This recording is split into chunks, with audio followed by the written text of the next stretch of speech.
শিবের সেবা করছেন, পূজা করছেন কতদিন? 1 বছর ধরে। আর ঘুরতে ঘুরতে দিনটা এসে গেছে শিব চতুর্দশীর ব্রত। শিব চতুর্দশী মানে কি? শিব ঠাকুরের একার দিন নয়, অর্থাৎ বাবা মায়ের বিবাহের দিন শিব চতুর্দশী ব্রত। এখন ওই চতুর্দশীর দিনে মা লক্ষ্মী যখন 100 খানা পুষ্প নিয়ে শিবের চরণে নিবেদন করছেন, আস্তে আস্তে মায়েরা শিবের চরণে নিবেদন করছেন, সর্বপ্রথম মাতা লক্ষ্মী, এই যে মাতা লক্ষ্মী সর্বপ্রথম শিব ঠাকুরের পূজা করেছিলেন।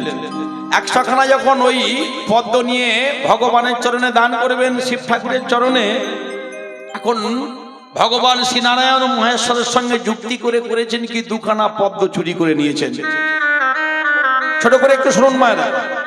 এখন যেই চুরি করে নিয়েছেন, মাতা লক্ষ্মী মনে মনে চিন্তা করছে, আমি 1 বার নয় 3 বার গুনলাম, এতদিন পূজা করে আসছি, কোনোদিন কম পড়েনি।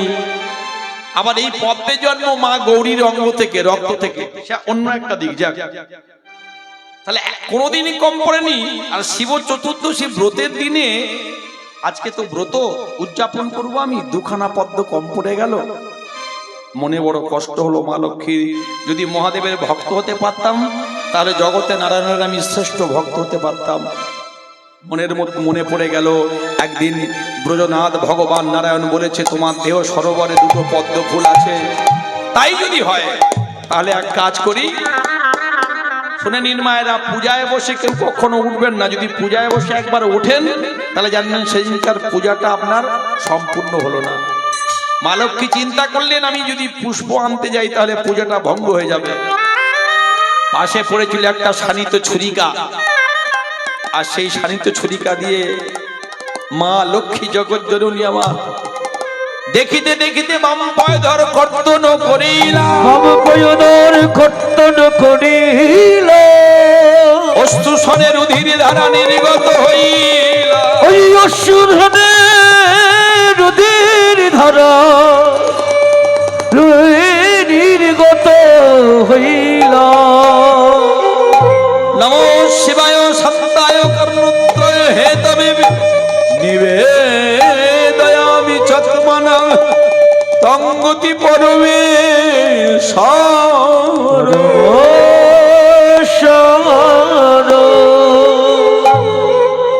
আবির্ভূত হয়েছেন শঙ্কর ভোলা মহেশ্বর, যার এক নাম আশুতোষ।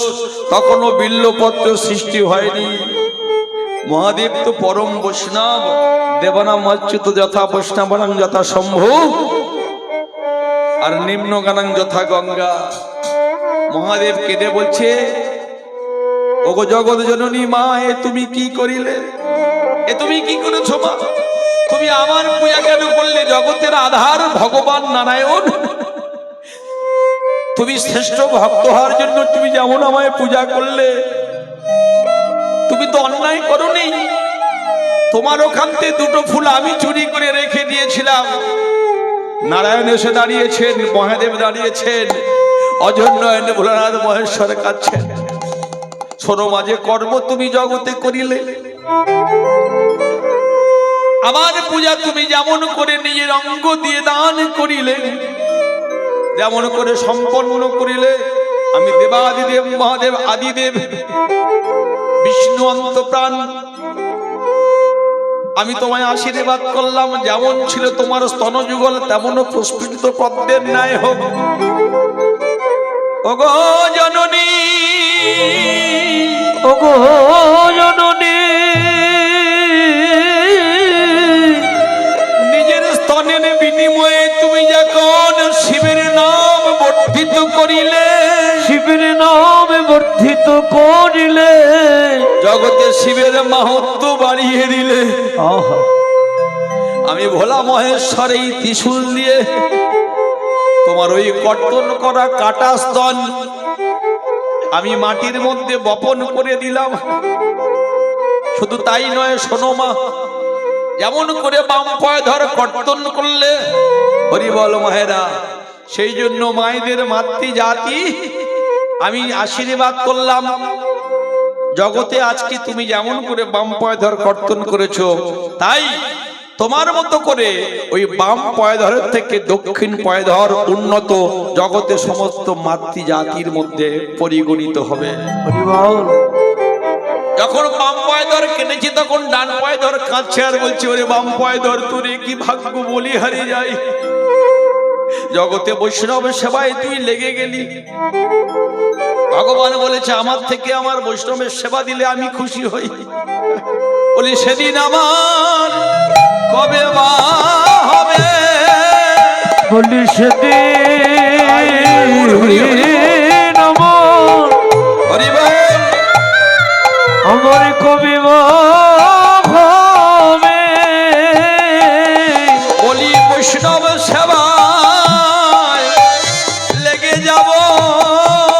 বলি সেদিন আমার কবি হবে, বৈষ্ণব সেবায় লাগিতে পারব। বলি সেদিন আমার কবি হবে, ওই বৈষ্ণব চরণ কবে পাব, বলি সেদিন আমার কবি হবে, বলি বৈষ্ণব চরণ কবে পাব, বলি সেদিন আমার কবি হবে, বৈষ্ণবের কবে চরণ ধরব, বলি সেদিন আমার কবি হবে, শ্রীরাম চরণ কবে পাবো, বলি সেদিন আমার কবি হবে, বলি সেদিন আমার কবি হবে।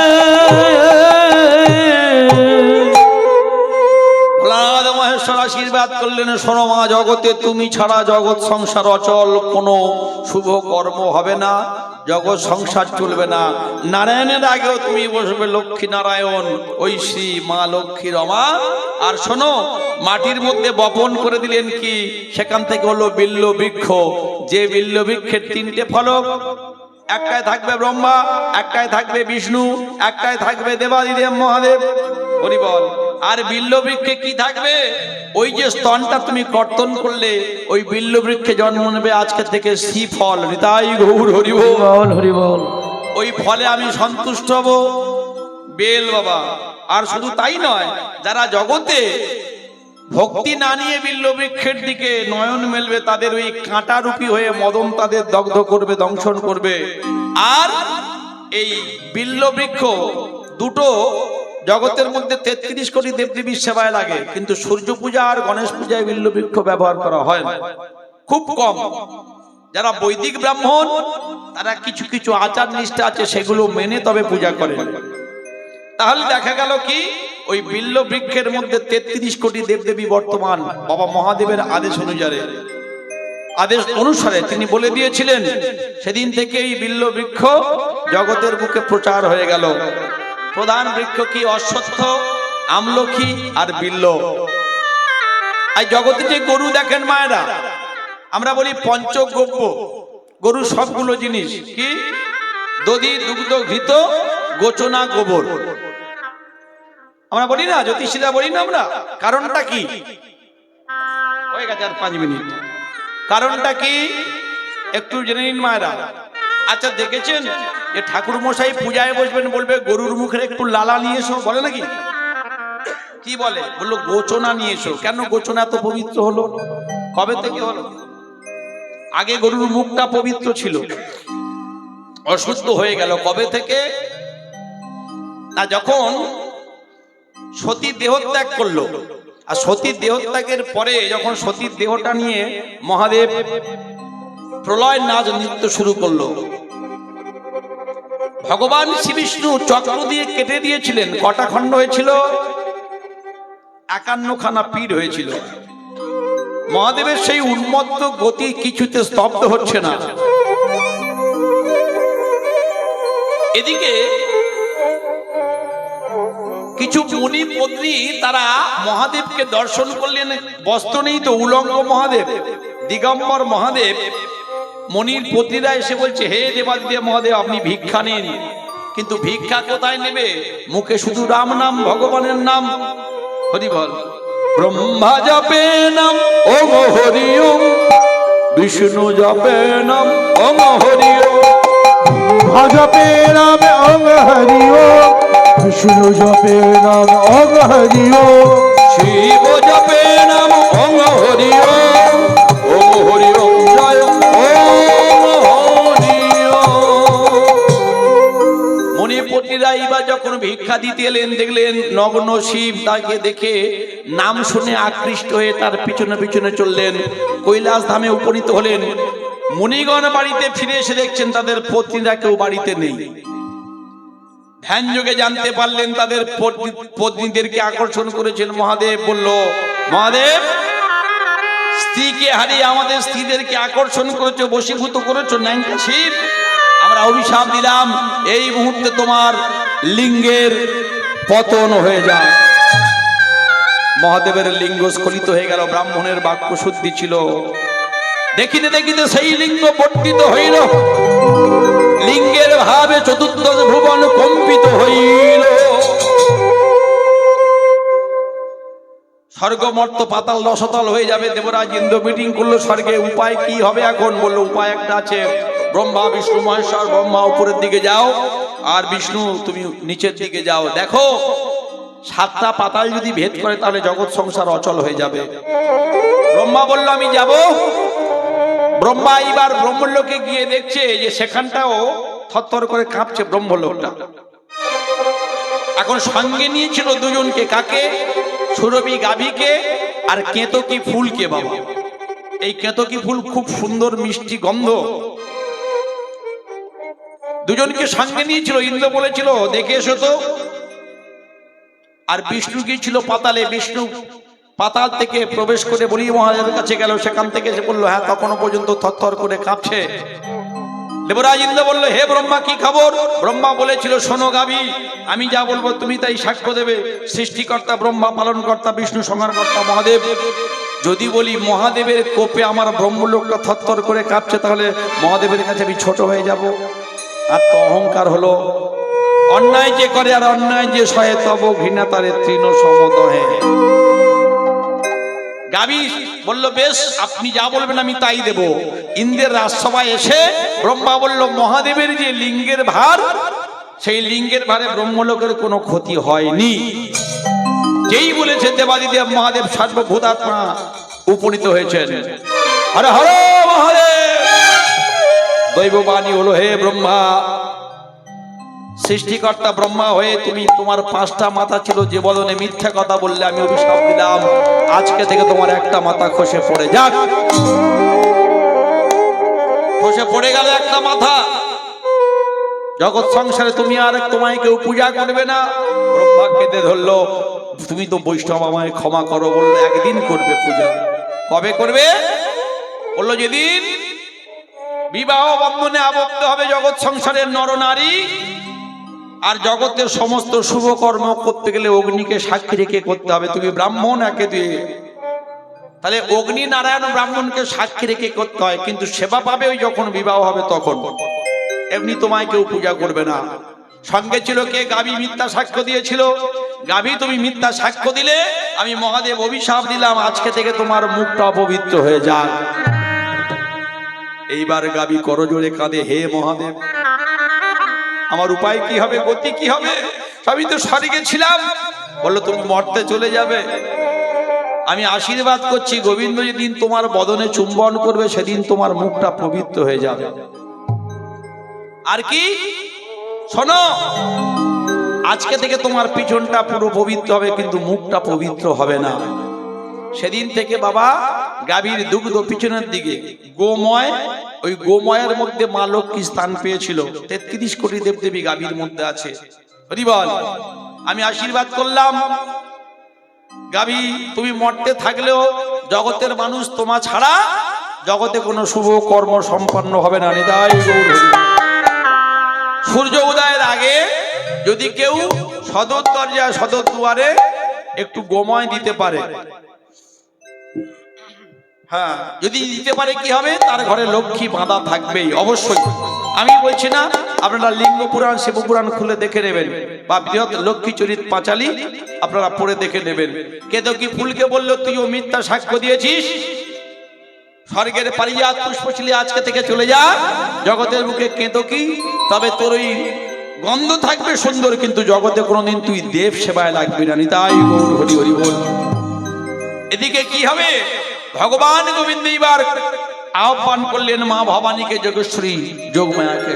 সর্বমঙ্গল মঙ্গলে শিব সর্বার্থ সাধিকে শরণ্য ত্রম্বকে গৌরী নারায়ণী নমস্তুতে। মা বলল, হে গোবিন্দ বলো কেন আজ্ঞা করেছো? বলল, মা তুমি তো মা মনে মাটি, ধরণী তোমার ভার সহ্য করতে পারছে না। মহাদেবের সেই স্খলিত লিঙ্গ বিনা অপরাধে অভিশাপ প্রাপ্ত হয়েছে, তাই তুমি মাটি হয়ে যাও। আর বাবা মহাদেব তার সেই লিঙ্গটা, জগতের বুকে যত জীব তত শিব, প্রত্যেকটা জীবের মধ্যে সেই লিঙ্গটা বর্তমান থাকবে। আর তুমি মা হয়ে প্রত্যেকটা নারী জাতির সঙ্গে মিশে যাও। ভক্তমণ্ডলী, ভক্তিমতী মায়েরা, সেই মাটির উপরে সেই লিঙ্গটা স্থাপিত হয়েছিল। অর্থাৎ শিবলিঙ্গ মানে বাবা আর মায়ের মিলিত রূপ। মায়েদের শ্রীমতী দেওয়া হয়। শ্রী মানেই লক্ষ্মী। লক্ষ্মী ছাড়া জগৎ সংসার অচল। লক্ষ্মী যদি সংসারে না থাকে, সেই সংসারটা বৃথা হয়ে যাবে। শুনে নিন ভালো করে। একদিন গোলক বৃন্দাবন বৈকুণ্ঠ ধামে, চারটে ধাম, বদ্রীধাম, বদ্রীনারায়ণ, রামেশ্বরম, দ্বারকাপুরী আর জগন্নাথ ধাম, এই চারটে প্রধান ধাম।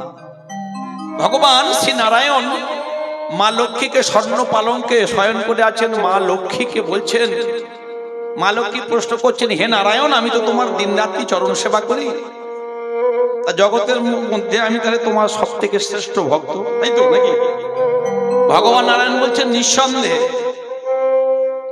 তুমি তো লক্ষ্মী রমা, সর্ব ঐশ্বর্যশালিনী। তবে আজকে এত সুন্দর তোমায় লাগছে, এত সুন্দর তোমার রূপ, তোমার দেহ সরোবরে যেন মনে হচ্ছে প্রস্ফুটিত দুটো পদ্ম।